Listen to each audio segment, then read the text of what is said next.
Dans la saga Canelo Alvarez, Terence Crawford, il y a un nouvel épisode. Pour ceux qui n'ont pas suivi, même si je pense que vous devez être très peu, depuis que Terence Crawford a battu Spence, tout ce qu'on entend venant de Crawford, c'est Canelo, Canelo, Canelo. Pourtant, il vient de monter d'une catégorie, il a pris une ceinture, il a battu Matrimov, il bosse avec les Saoudiens, mais lui, ce qu'il veut, c'est Canelo. Et Canelo, au début, non, ça m'intéresse pas, je vais rien gagner à le battre, etc. C'est ce qu'il disait depuis le début. Et puis finalement, il s'est rapproché de Turki Al-Sheikh et on nous a dit que le combat était signé, ils avaient un accord, enfin signé. Ils avaient un accord pour que normalement le combat ait lieu au mois de septembre 2025. D'accord? Et qu'au mois de mai, Canelo devra affronter normalement William Skull. Dans la logique, c'est ça. Et puis ben là, on vient d'apprendre que Canelo s'est retiré des négociations. Théoriquement, il n'y a pas de combat avec Terence Crawford. Oui, dans l'épisode d'aujourd'hui, il n'y a pas de combat. Terence Crawford et Canelo ne s'affronteront pas. On va savoir pourquoi, parce que j'avais lu en plus quelque part que les bourses étaient déjà signées. Canelo devait prendre 75 millions et Crawford 50. Donc, quoi qu'il en soit, dans les deux cas, il sera touché le maximum de tout, le plus de toute leur carrière. Ça aurait été ce soir-là, ils auraient pris le plus gros chèque de leur carrière. 75 millions pour Canelo et 50 pour Terence Crawford, ce qui est juste énorme. Et en plus de ça, je pense qu'on aura eu une carte énorme aussi. Enfin bref, dommage. Mais il y a aussi la rumeur Jake Paul, comme je vous ai dit. Jake Paul, apparemment, serait peut-être pour mai, ou enfin bref, on ne sait pas quand exactement. Et à ce qui paraît, justement, il se serait Canelo Alvarez, hein, se serait retiré des négociations avec Terence Crawford pour négocier avec Jake Paul. C'est ça maintenant ce qui se dit. Jake Paul aussi a toujours dit qu'il voulait affronter Canelo Alvarez. Je pense que les chiffres qu'a réussi à obtenir Paul avec son combat contre Mike Tyson sur Netflix a sûrement dû tourner la tête à certaines personnes parce qu'après ça, si vous regardez bien, tout le monde voulait l'affronter. Tout le monde. Bizarrement, tout le monde était le sauveur de Mike Tyson et voulait affronter Jake Paul. Et là, peut-être qu'on dirait qu'il va voir lui aussi voir son vœu finalement s'exaucer. Parce que là, s'il se retire de Terence Crawford, sachant qu'il va. Benavidez, faut oublier. Ça, on peut oublier tout de suite, il affrontera pas. Il n'a pas affronté quand il était en super middleweight. Il affrontera pas en light heavyweight. Même, je pense que même si Benavidez devient champion incontestable en light heavyweight, il l'affrontera pas. Donc, ça aussi, il faut oublier. C'est mort.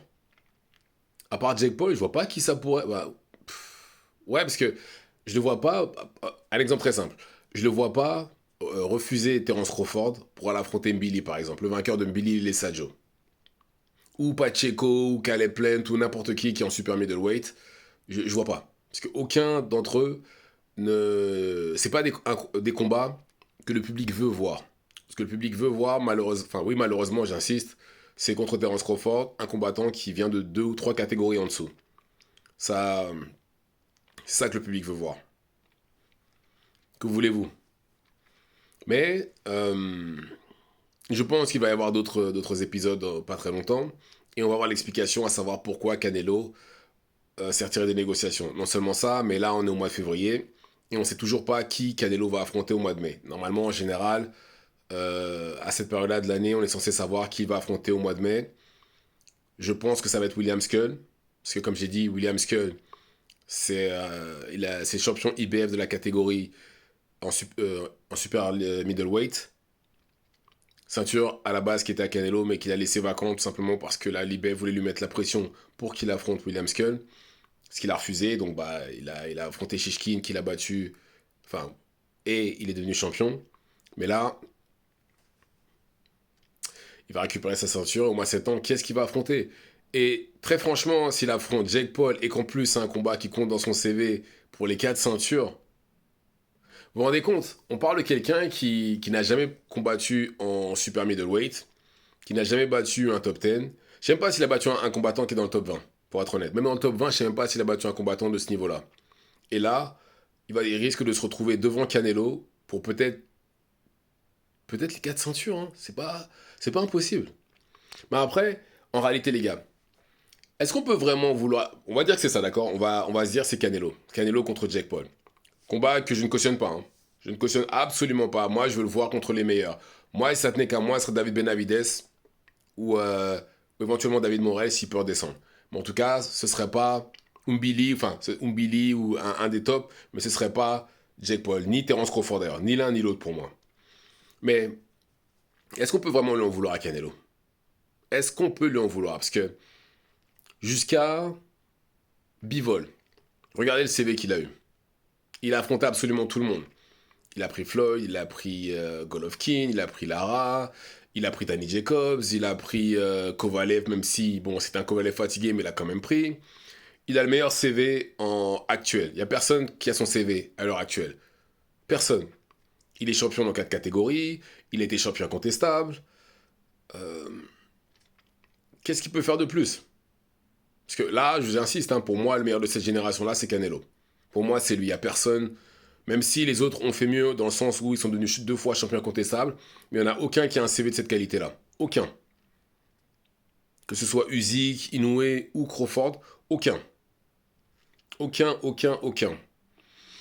Mais euh, là, et je pense que là, en plus, comme vous avez pu le voir vous aussi, c'est plus Canelo Prime, là. C'est Canelo sur la phase descendante, et je pense que là, au niveau de ses adversaires, il va plus prendre de challenge. Il l'a dit lui-même. Maintenant, il a un stade où il peut faire ce qu'il veut. C'est clairement ce qu'il a dit, hein. Il l'a dit plusieurs fois d'ailleurs.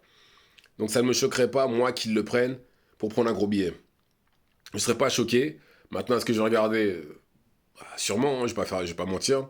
Mais voilà, ce serait vraiment dommage d'en arriver là. Mais voilà, on parle quand même de quelqu'un qui est plus très loin de la fin. Parce que là, Canelo, pour ceux qui ne le savent pas, il est devenu professionnel à l'âge de 15 ans. À 15 ans, il était déjà pro, il se battait contre des adultes. 15 ans, il va avoir 35 ans cette année, 20 ans de carrière.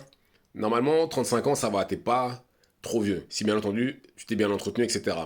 Mais là, on parle de quelqu'un qui est devenu pro 6-7 ans avant les autres. La plupart des autres combattants deviennent pro vers 19, 20, entre 19 et 21 ans, on va dire, un truc comme ça. Lui, il est devenu pro à 15 ans. Même si, bien entendu, je pense pas qu'il ait eu des combattants difficiles au début, mais quand même, il était pro à 15 ans. Donc imaginez maintenant tous les training camps, toutes tous les coups qu'il a pris. Vous savez, ça use vite la boxe, hein. Ça use très très vite. Donc c'est plus Canelo Prime là déjà qu'on a. Il a officiellement 34 ans, mais en vrai, ouais, vous pouvez lui rajouter 3 ou 4 ans de plus. 3 4, voire même 5 ans de plus, même j'ai envie de dire. Mais bon, il reste quand même l'un des meilleurs combattants à l'heure actuelle. Mais voilà. Euh, Dans tous les cas, un combat contre Jake Paul, je suis pas fan, mais je comprendrais qu'il décide de prendre cette direction-là. Parce que c'est sûr et certain, le billet qu'il va prendre avec Jake Paul sera 10 fois supérieur à celui qu'il prendra avec Terence Crawford. Et c'est là malheureusement où on voit, aussi triste que ce soit, les dérives des réseaux sociaux. Parce que là, on a, bon, même si bien entendu, même si j'estime qu'à l'heure actuelle, Jake Paul euh, est un semi-boxeur, on va dire. Parce que pour moi, il n'a pas encore affronté le top 10, donc c'est un demi-boxeur.